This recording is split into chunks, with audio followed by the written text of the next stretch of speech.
comigo, Nação Rubro-Negra, que é o Douglas do canal Poderoso Flamengo. O programa da ESPN F90 traz aí um debate. Tem que haver ou não uma renovação? Está na hora do Flamengo renovar o seu elenco, de trocar algumas peças essas atuais que esse ano não trouxeram resultado ao Flamengo. O ano do Flamengo foi pífio, foi fatídico, foi tenebroso, mas vamos ver aí a opinião dos que estão ali na mesa trazendo esse debate. Renova ou não renova o elenco do Flamengo? Sabemos que o Tite está com a carta na mão e a autoridade para fazer renovação, tirar e colocar quem ele quiser. Mas antes da gente ir, eu queria que você se inscrevesse no canal, vai fortalecer muito o nosso trabalho para que você possa aí estar recebendo, ativando o sininho diariamente, todas as informações do Flamengo. Se inscreva e comente livremente. Tem que haver ou não renovação. Vamos ao vídeo. Eu acho que o Flamengo precisa entender que algumas decisões bem delicadas precisam ser tomadas no elenco. Isso. Mas passa pelo Gabigol? Difíceis. A reformulação do elenco não é simplesmente o contrato do Felipe Luiz está no final, eu não vou renovar. O Davi Luiz pode sair. Não, a reformulação ela passa por cortar a carne, sangrar e você encarar alguns problemas. E alguns problemas que eu digo, ontem falava isso aqui no programa, inclusive. Você tem uma situação, para mim, muito clara internamente entre Pedro e Gabriel. Para mim, só tem espaço para um no elenco hoje. E não é disposição tática. Não é disposição tática. Está muito claro que um não consegue lidar bem quando o outro é titular. Um não consegue lidar bem. O Dorival não pensa assim. Não é disposição tática. Não é posicionamento em campo. Não é utilização já é fora do campo, já é fora do campo. Não, mas assim, Edmundo Evair teve um momento que acho que quebrava a bola no Palmeiras. Tem uns casos assim, Marcelinho lá, Ricardinho. Os caras falavam em campo. Vamos voltar. O Flamengo está há um tempo sem conseguir resolver isso. Se você virar para mim e falar, não, a partir de agora o Tite vai resolver, vai encaixar, não precisa se falar, mas o Tite... Tudo bem. Mas hoje dentro do elenco, a percepção... E aí não é só minha, não. É a gente tentando escutar quem está no dia a dia. Quem está no dia a dia é quem vê. O Pedro e o Gabriel, você talvez tenha que fazer uma opção. Você precisa fazer uma opção, você vai entender, você vai dar ao Tite a liberdade do Tite tomar algumas decisões, talvez não tão políticas. Você olha para o time do Flamengo hoje, a gente brincava aqui do posicionamento dos últimos 2 jogos, você não precisa ter todas as estrelas em campo. Todas as estrelas em campo, esse time não funciona mais, todas ao mesmo tempo. O condicionamento físico já não é o mesmo, a recomposição que se pede não é a mesma. É muita estrela para um time só, você precisa acomodar o Gerson como meia. Você quer o Gerson como meia, você vai tirar alguém. Você vai deixar de ter o Arrascaeta, que já tem uma situação física há 1 ano pelo menos aí de vai, volta, lesiona, 2 meses, 1 mês, sai, não tem sequência. O Everton, você tem uma disposição para entender que o Everton talvez tenha que ter mais tempo no banco, o Arrascaeta sai um pouco mais, o Gabriel e o Pedro estão preparados para abrir mão disso. O desenho passa muito por... Você vai ter tamanho, o Tite, que é o treinador, ele vai ter esse tamanho, ele vai tirar, ele vai causar incômodo. Você vai bancar, o Tite vai ter esse tamanho, você vai lidar com essas coisas todas. Então, o Flamengo vai precisar sangrar em alguma coisa aí. E sangrar porque tem um apego, é difícil você se desfazer de alguns nomes. Mas é um processo que precisa ser feito. Mal comparando, você lembra quando o Felipe Melo deixa o Palmeiras? Sim. Cara, você precisa entender que alguns ciclos ele pode jogar em outro lugar. Não estou falando como só está jogando, lugar, mas pode ele ser campeão da Libertadores. Isso é importante em outro projeto. No seu, talvez ele não caiba. Você precisa se desfazer de algumas coisas. O debate do Gabigol passa por isso. Eu não estou falando que o Gabigol tem que sair. Mas o Gabigol está num pote de muitos jogadores grandes que você precisa entender que eles não são mais intocáveis para futuro. Você precisa entender que você ficou muito tempo ali evitando de mexer naquilo ali. Você agora você precisa mexer. Eles não são mais intocáveis. Agora você precisa mexer. Eu acho não que tem nenhum jogador intocável mais no Flamengo? Não tem mais jogador intocável no Flamengo?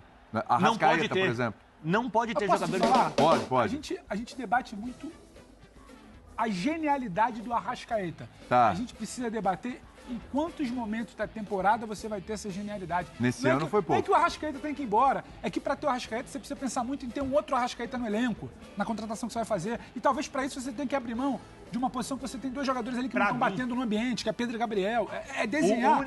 Para passar pro Vitor, é entender que esse pote dos intocáveis você vai precisar mexer. E eles não são mais tão intocáveis. Eu acho que o único jogador intocável, se é que existe algum que possa ser chamado assim, e pra mim é muito porque ele tem a cara do clube, ele pra mim foi o melhor jogador de 2019, e também, assim, que eu manteria até o final da carreira, até se não puder jogar sempre, e aí tem que ver se o jogador quer isso pra vida dele, porque é essencial e é uma conversa, é o Bruno Henrique. Esse eu vejo de um jeito o Bruno, para mim, representa muito o que é o flamenguista. Você consegue tirar ele do pote do fracasso esse ano. E dos problemas com treinadores e outras questões, assim. Então, eu trato esse cara, eu vejo esse cara de uma maneira diferente, mas para entender quem tem ou não tem que ficar, você precisa estar lá dentro e ter muita capacidade de identificar isso. Essa é a grande questão. Eu não sei qual jogador pode ou não pode ficar. Eu sei que esse elenco precisa de uma reformulação. Isso para mim é muito claro, porque você não pode ter, ano que vem, na fase final do Campeonato Carioca, ou no meio do Campeonato Brasileiro, ou durante a Libertadores, tal treinador não deu certo porque o treinador não se adaptou às características do elenco, tal cara tem que jogar. Tal... Chega dessa conversa. Chegou a hora do clube. E para que o clube tenha esse poder, não pode ter jogador intocável. Mas eu acho que por isso que o Tite foi contratado. Porque o por isso, Marcos concordo. Braz não teria essa... eu acho que essa diretoria não teria capacidade Nenhum de fazer Cartola. isso. Até porque é uma coisa difícil de ser feita. Mas essa diretoria, por exemplo, nenhum Cartola tem a condição... não que nenhum Cartola, pelo amor de Deus, não é isso, me retiro o que eu estou dizendo aqui. Eu acho que existem diretores que têm maioria, talvez a maioria. Tem condições de chegar e sentar, esse cara não está jogando bem, e a gente dialogar em relação... Mas o Flamengo é mais que isso, Zé. Não, a possibilidade de contrato. Não, estou dizendo porque a fala que eu mencionei antes sobre nenhum Cartola. Eu acho que existem pessoas que são capazes de fazer isso. Mas essa diretoria do Flamengo não tem. Como é que o Braz vai discutir sobre presença e permanência do Gabigol se 2 meses atrás ele quase saiu na porrada com o Braz? Sim. Com o Gabigol. Tá sujo, tá contaminado esse tipo de avaliação por parte do Braz. Ele não tem... Você vai falar, pô, o Braz não pode, porque 2 meses atrás ele estava brigando com o Gabigol. Mas é curioso que você traz um treinador, no assunto Gabigol, né? Sim. Você traz um treinador que optou pelo Pedro em detrimento do Gabigol na seleção brasileira. Sim. Mas acho que aí é muito pelas funções que o Pedro precisava, o que ele precisava naquela função. Você lembra, e aí foi uma das críticas que eu fiz ao Tite, eu lembro até hoje na Copa de 2018, que ele, 2 jogos, o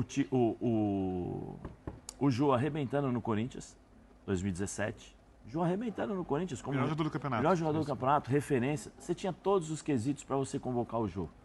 Experiência internacional, Copa do Mundo, arrebentando. Pegou o William José. Maduro, né? O cara mais maduro para poder, naquele momento. Ele não convocou durante uma série de em todos os jogos. Faltando 2 jogos para a Copa do Mundo, o Tite convoca o William José. Eu falei, tá bom. Já é errado. Eu falei, já é errado, porque o William José, com todo respeito, é bom jogador, mas não vive o momento que vive o Jô. O Jô era outro jogador. Claro, lógico. Para ser referência contra... Pergunta se o William José jogou nos 2 jogos. O William José não jogou. Ele não jogou, entendeu? Então, assim, aí o Tite sempre falou, estou precisando de um jogador central, de um centroavante que fica ali na frente. Sim. Porque ele precisava. Ele tinha feito as mudanças, não tinha um centroavante fixo, rodava muito ali, às vezes o Richarlison, né? Mas não tinha essa característica. Eu acho que o Pedro foi muito por conta disso, que é um cara centralizado, que era isso, que era o único, talvez, e que vivia numa grande fase no Flamengo. Não tinha como você questionar, porque foi artilheiro, acho que da Libertadores. Sim. Foi o Mr. América, né? O jogador das Américas, tal. Então era natural esse tipo de convocação. O Gabigol, quando ele abre mão da posição dele para justamente ajudar o Dorival, ele sabia que isso poderia acontecer. E aí o Gabigol estaria concorrendo e com quem para a seleção? Pelos lados de campo, com quem? Com outros jogadores que eu acho que o Gabigol não teria nesse aspecto, num embate, num 1 contra 1, não teria condições. Pelo lado do campo, eu não acho que o Gabigol seria o jogador de seleção para a Copa do Mundo. Por dentro, como centroavante, eu acho que sim. Eu acho que o Gabigol tem essas condições. O Gabigol não recompõe para marcar como o Tite gosta. Mas como o Tite gosta. Então, assim, eu acho que são as características. Com o Tite não tem Pedro e Gabigol. Então, William, mas... Falando de campo, já, pode independentemente do comportamento. Conversa aqui, não tem Gabigol. Então, mas eu acho que... É aí que eu quero chegar. O Tite está em dúvida entre Pedro e Gabigol, pelo que a gente está falando aqui, mas não aí, quer o Gabigol. Mas aí seria muita ignorância e um pensamento pequeno nesse tipo de situação. Porque, assim, eu não sei qual é a realidade. A minha realidade de 2022 era uma. A minha realidade de seleção em 2022 era uma necessidade que eu tenho. A minha realidade de clube é outra. Porque são outras necessidades, outros problemas, outras prioridades. Eu tenho o dia a dia, eu tenho jogo de quarta e domingo, eu tenho viagem, eu tenho cartões. Tem outras coisas que são totalmente diferentes de seleção. Totalmente diferente. Sim. Então, é por isso que eu falei, cabe ao Tite agora fechar o vestiário e falar, vem cá, Gabigol, olhos nos olhos. E aí, senta, vamos conversar. O que aconteceu em 2023? Porque não foi só treinador. Não foi só o treinador. A conversa é só 2023 não, ou a conversa do Tite com o Gabigol passa pela manifestação ali com a torcida, não convocação? Não, mas tem esses ganchos, essas coisas? Eu acho que passa. É de boa. Eu acho que passa. Eu acho que o Gabigol também tem coisas para falar com ele. Porque o Tite chamou algumas vezes o Gabigol para a seleção, mas ele não rendeu. Mas o Tite não pode... Primeiro assim, o Tite era criticado quando o Gabigol estava no auge, ele não chamava. Tinha aquela coisa que não chamava tanto o Gabigol do Flamengo. Você sabe por que ele não foi convocado? Você sabe por quê? Não sei se você lembra das Olimpíadas. De jogador. Você lembra das Olimpíadas? Primeira convocação do Tite, Você lembra das Olimpíadas? Você lembra das Olimpíadas? Você sabe o que aconteceu nas Olimpíadas?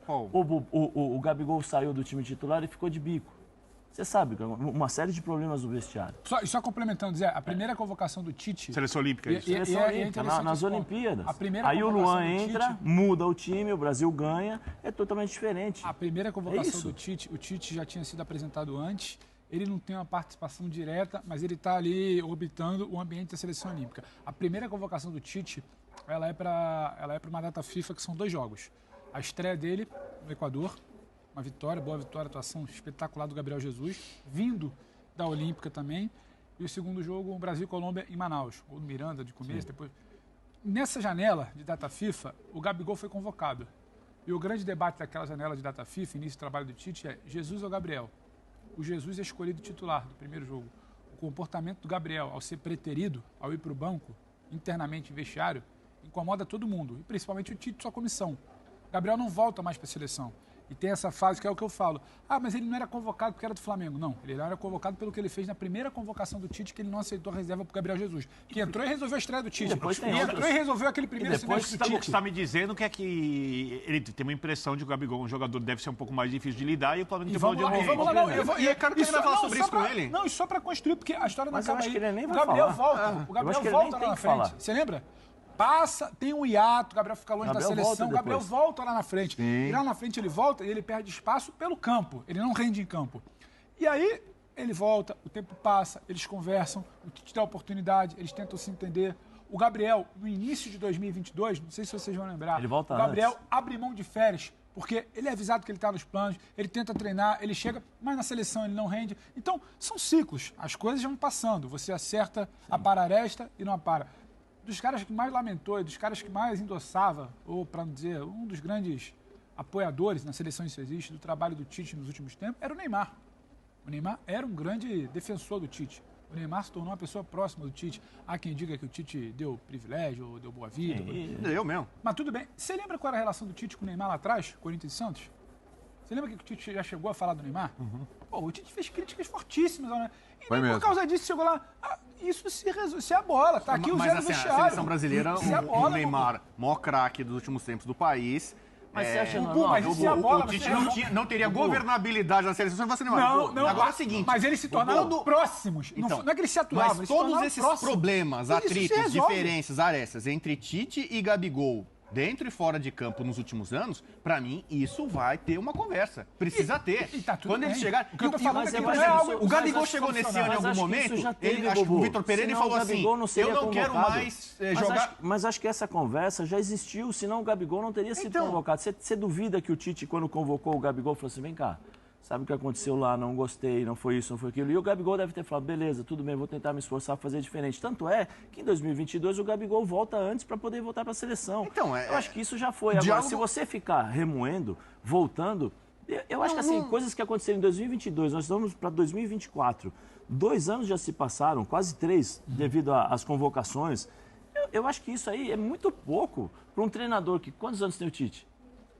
60 e pouco. 62. E o Gabigol também já não é mais aquele 27 menino. anos. O Gabigol não é mais menino. Você sabe qual é o problema? Por exemplo, se alguém do Flamengo tivesse chegado pro Gabigol na primeira vez que ele foi substituído e chutou a garrafa, e um diretor falou assim, vem cá, meu irmão, aqui não. Aqui você é igual a todo mundo. Mas sabe o que fizeram? Passaram a mão na cabeça. Sabe o que o Rogério Ceni fez? Quando o Gabigol fazia isso, esse menino... a vontade de jogar, beleza, tal, beleza. Aí o Pedro saiu, não foi para a Olimpíada, foi proibido de Olimpíada, começou a jogar. Na primeira que o Pedro saiu, o Pedro também se rebelou. Sabe o que o Rogério Ceni falou? Eu vou conversar com ele, ele está errado, essa atitude não é legal. É isso aí, nação rubro-negra. O que é que você achou aí dos comentários? Você acha que tem que renovar? Eu particularmente acho que tem algumas peças que já deu. Não precisamos mais de alguns jogadores que estão há algum tempo e não rende mais como rendiam antes. Mas comente livremente, dê o seu like, se inscreva no canal. A qualquer momento a gente volta com mais informações sobre o nosso poderoso Mengão. Tamo junto!